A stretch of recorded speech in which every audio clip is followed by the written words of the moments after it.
রাজকাহিনী যে ঐতিহাসিক গল্প সংকলনটা ছিল, সেই গল্প সংকলনের সবচেয়ে শেষ গল্প হচ্ছে আজকে যে গল্পটা নিয়ে এসেছি সেই গল্পটা।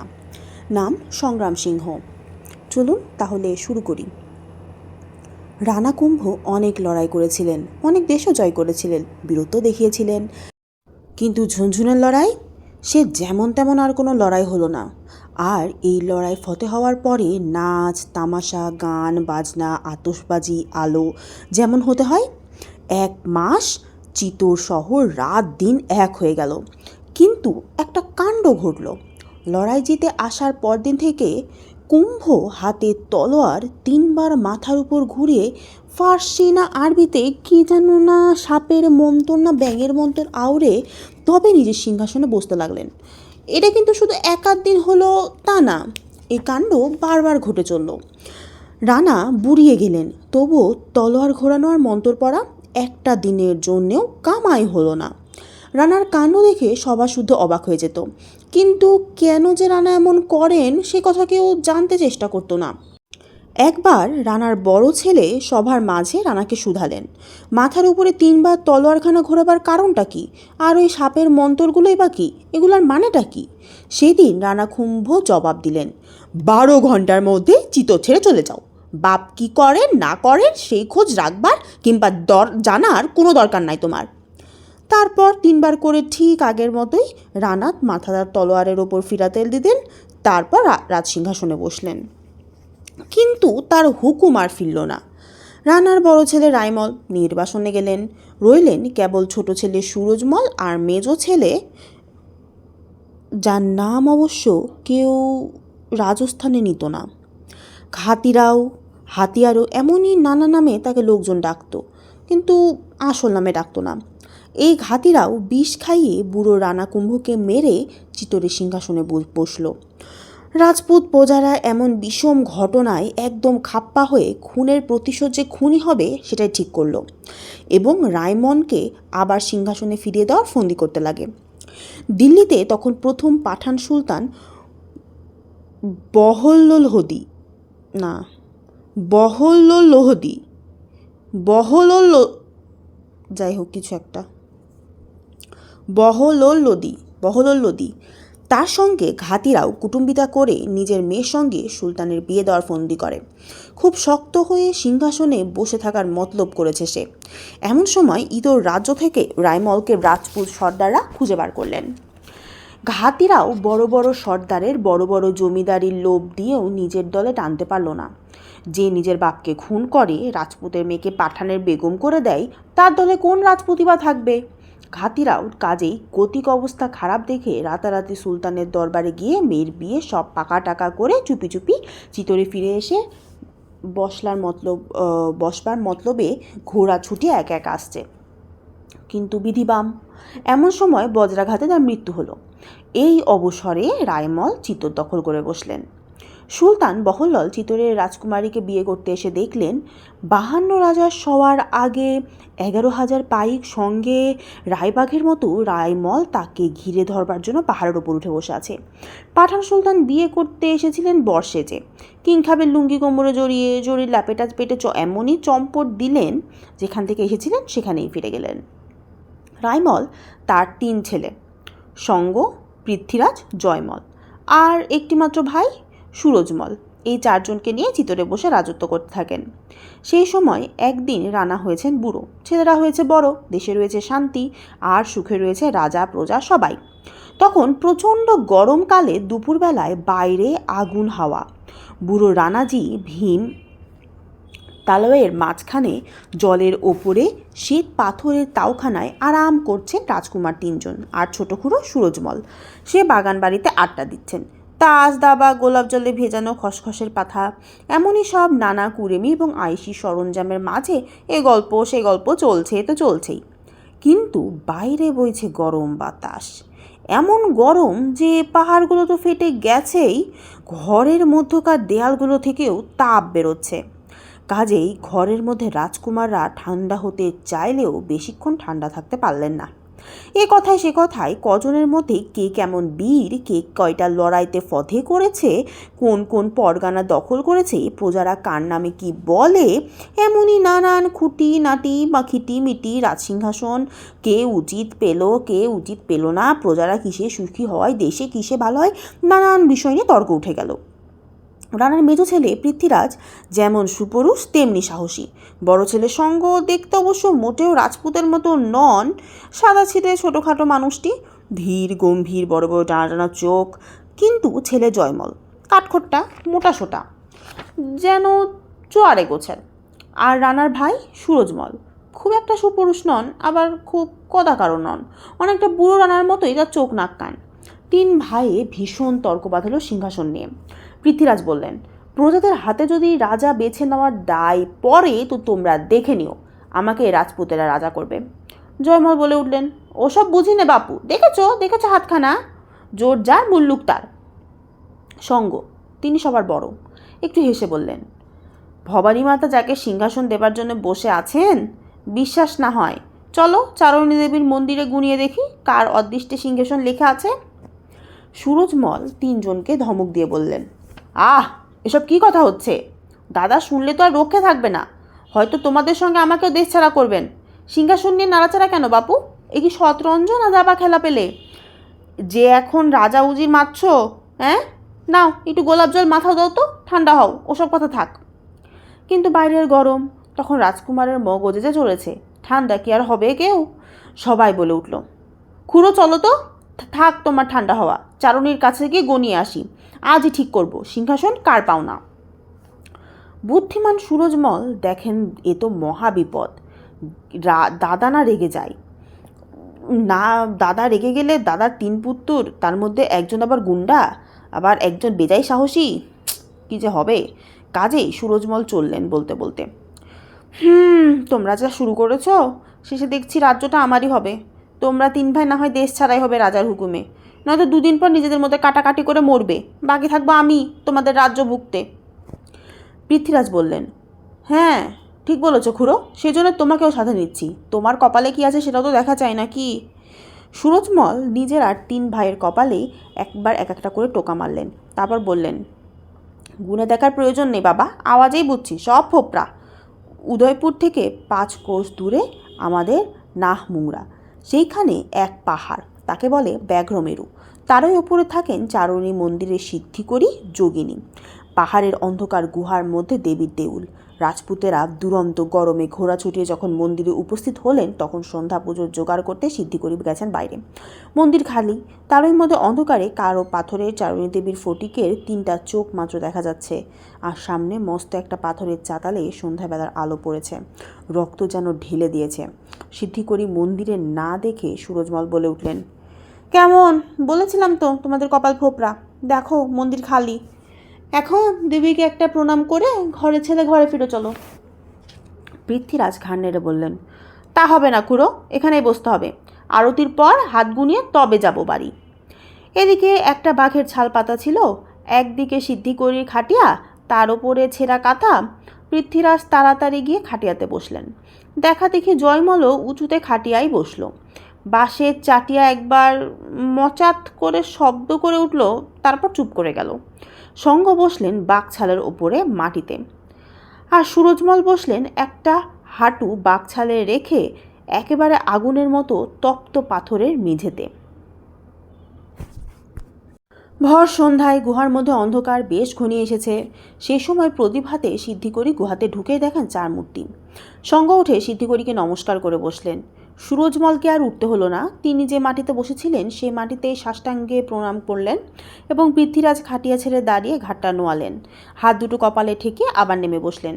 আর জয়মলটা উঠল না, নমস্কারও করল না, বসে বসে বলল, মাতাজি গণনা করে বলুন তো আমাদের মধ্যে কার কপালে সিংহাসনটা রয়েছে চিতরের। সিদ্ধিকরী উত্তর না দিয়ে কেবল নিজের কপালে হাত বোলাতে লাগলেন, গেরুয়া কাপড়ের খুঁট মুছতে লাগলেন। দেখে পৃথ্বীরাজ বলে উঠলেন, ভাবছেন কেন, বড় জরুরি কথা, বেশ করে ভেবেচিন্তে গণনা করে উত্তর দেবেন। সঙ্গ বললেন, আচ্ছা আগে চারণীর পুজোটাকে সেরে নিতে দাও, পরে সব বলো। সেই ভালো বলে সিদ্ধিকরী পূজায় বসলেন। তারপর চরণীর সামনে একবার পিদিম নেড়ে ঘণ্টাটা বাজিয়ে গোটা কত প্রসাদী গাঁদা ফুল চার পুত্রের মাথায় পাগড়িতে গুজে বললেন, রাজকুমারেরা, এক ইতিহাস বলি শোনো। পূর্বকালে উজ্জয়িনী নগরে একদিন মহারাজা বিক্রমাদিত্য রাজ্যসভা ছেড়ে অন্দরে জলযোগ করতে বসলেন। এমন সময় লক্ষ্মী সরস্বতী বিবাদ করতে করতে সেখানে উপস্থিত। মহারাজা তাড়াতাড়ি আসন ছেড়ে উঠে বললেন এবং বললেন, দেবী, আপনাদের কি প্রয়োজনে আগমন, বলুন, এই দাসকে বলুন। দুজনেই রাজাকে আশীর্বাদ করলেন। তারপর বললেন, বৎস বিক্রমাদিত্য, তুমি তো রাজা, বিচার করো দেখি আমাদের দুজনের মধ্যে কে বড়। বিনা হস্তে সরস্বতী ঝঙ্কার দিয়ে বললেন, আমি বড় না ও বড়। লক্ষ্মী বিনা পানি ঝঙ্কারের ওপর অলঙ্কার দিয়ে বললেন, এই আমি না ওই ওটা, বলতেই হবে রাজা, কে বড়।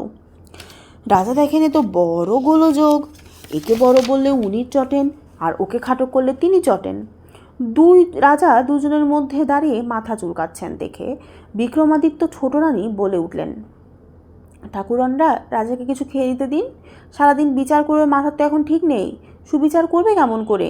আজকে রাতটা ওকে একটু ভেবে নিতে দিন, কাল রাজসভায় সঠিক বিচার হয়ে যাবে, দেখবেন। রাজা বললেন, এ পরামর্শ মন্দ নয়, কঠিন সমস্যা, একটু সময় পেলে তো ভালোই হয়। দেবীরা তথাস্তু বলে বিদায় নিলেন।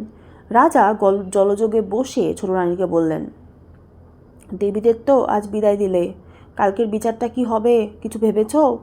রানী ভুরুকুটি করে বললেন, বিচার আর আমি কি জানি বাপু, তোমার সভায় নবরত্নের কেউ পণ্ডিত, কেউ কবি, কেউ মন্ত্রী, কেউ যন্ত্রী, তাদের শুধু না গিয়ে আমি কেন তো বুঝি নাকি। রাজা মাথা চুলকে সবাই প্রস্থান করলেন। সবার মধ্যে রবনত্র হাজির। ধনন্তরী, ক্ষণপক, অমরসিংহ, শঙ্কু, বেতালভট্ট, ঘটকপর, কালিদাস, বহারমিহির, বররুচি। রাজার প্রশ্ন শুনে 9 জনই মাথা চুলকাতে আরম্ভ করলেন। রাত্রি 2 প্রহর বাজল, কিছুই মীমাংসা হলো না। 2 দেবীর বিচার কিভাবে ঠিক করা যায়? সরস্বতীকে বড় বললে চটেন লক্ষ্মী, রাজ্যপাট সব যাবে, নবরত্নের মাসোহারাও বন্ধ হবে। আবার যদি বলা হয় সরস্বতী ছোট, লক্ষ্মী বড়, তবে যে বিদ্যে পালায়, বুদ্ধি পালায়, কালিদাসের কবিতা বন্ধ, ধনন্তরীর চরক সংহিতা, বরাহমিহিরের পুঁথি, খনার বচন সবই যে মাটি। রাজা এবার কী বুদ্ধি নিয়ে যে হিসাব চালাবেন, কিবা বিচার করবেন? বিক্রমাদিত্য ভীষণ ভাবিত হয়ে গেলেন। অন্দরে এসে বিছানা নিলেন।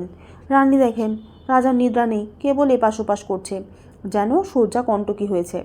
এমন সময় পৃথ্বীরাজ বলে উঠলেন, মাতাজি, ও গল্প আমরা জানি। 2 দেবীর একজন এসে বসেছিলেন স্বর্ণসিংহাসনে, অন্যজন এসে বসেছিলেন রূপার খাটে। ছোট বড় বিচার আপনি হয়ে গেছিল, এখন সে গল্প থাক। এখন এই বিচার করে আমাদের মধ্যে বলুন তো রাজাকে হবে।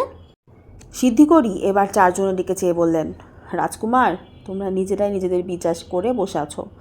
সঙ্গ যিনি বসে আছেন বাঘছালের বীরসনে, উনি ঠিক রাজার উপযুক্ত জায়গাতেই বসেছেন, অর্থাৎ রাজেশ্বর। সুরজমল বসেছেন মাটিতে, সঙ্গের কাছেই মাটিতে, কাজেই দেখা যাচ্ছে জমিতে ওর দখল। সিংহাসনের কাছাকাছি উনি থাকবেন, হয় মন্ত্রী, নয়তো সর্দার, নয়তো জমিদার। আর পৃথ্বীরাজ জয়মল, তোমরা বসেছ সন্ন্যাসিনী, যে আমি আমার আসনে, অর্থাৎ ছেঁড়া কাঁথায়। কাজেই ছেঁড়া কাঁথায় শুয়ে রাজ্যের স্বপ্ন দেখা ছাড়া তোমাদের অদৃষ্টে আর কিছু নেই বাপু। এই কথা বলেই সিদ্ধিকরি গুহার অন্ধকারের মধ্যে চলে গেলেন। 4 রাজকুমারের চোখ বাঘের মতো কটমট করে চাইতে থাকলো তার দিকে। সর্বপ্রথম সুরজমল কথা বললেন, তাহলে সিংহাসন কার, এখানেই ঠিক হয়ে যাক আজি। বলেই পৃথ্বীরাজ তলোয়ার খুলে সঙ্গকে আক্রমণ করলেন। সঙ্গ ছুটে গুহার বাইরে যাবেনই তলোয়ারের চোখ পড়ল তার একটা চোখের উপর। চারণী দেবীর সামনে ভাইয়ের হাতে ভাইয়ের রক্তপাত হলো। সঙ্গ প্রাণ ভয়ে ঘোড়া ছুটিয়ে অন্ধকারের মধ্যে অদৃশ্য হয়ে গেলেন। একদিকে গেলেন সুরজমল, পৃথ্বীরাজ জয়মল গেলেন আরেক দিকে। এর পিছনে উনি, তার পিছে তিনি।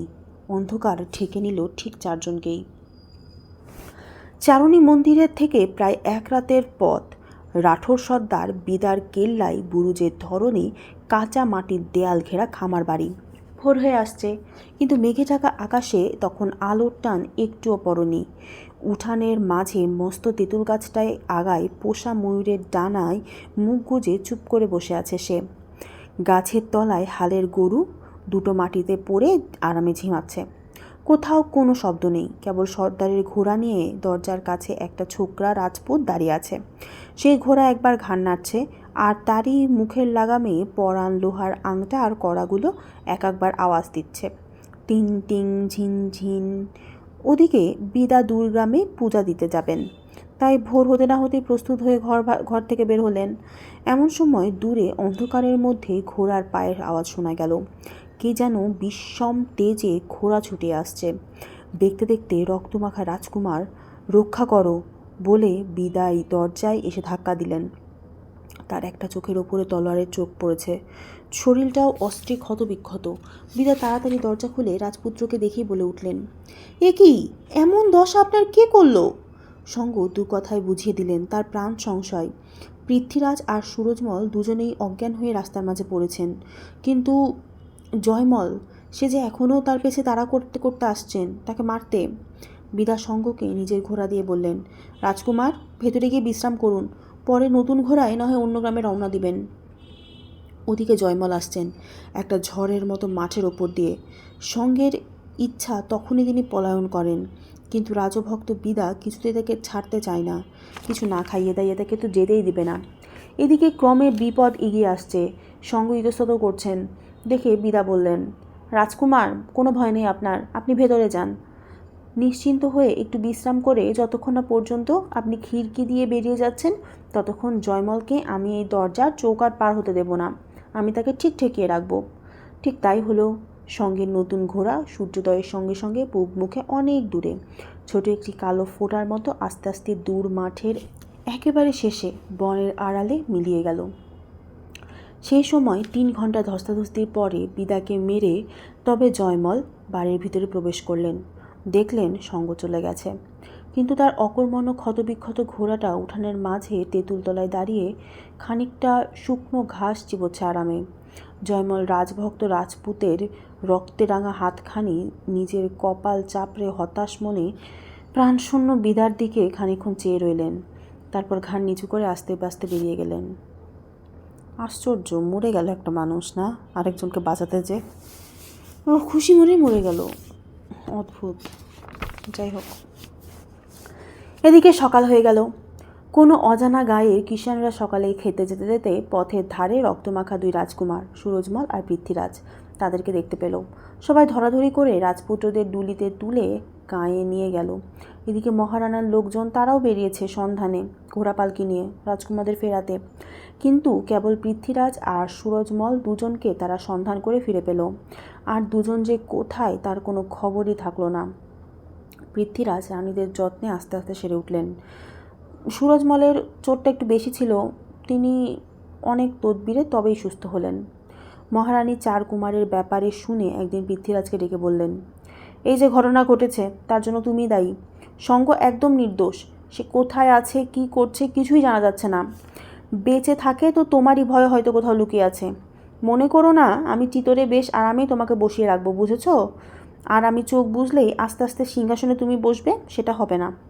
আজই তুমি ঘোড়া অস্ত্র তোমার যা আছে তাই নিয়ে বিদায় হও।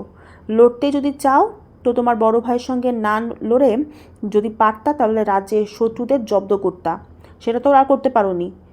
যদি করতা তাহলে বুঝতাম তুমি বড় বীর, কিন্তু যেহেতু পারোনি অতএব যাও এখন এখান থেকে।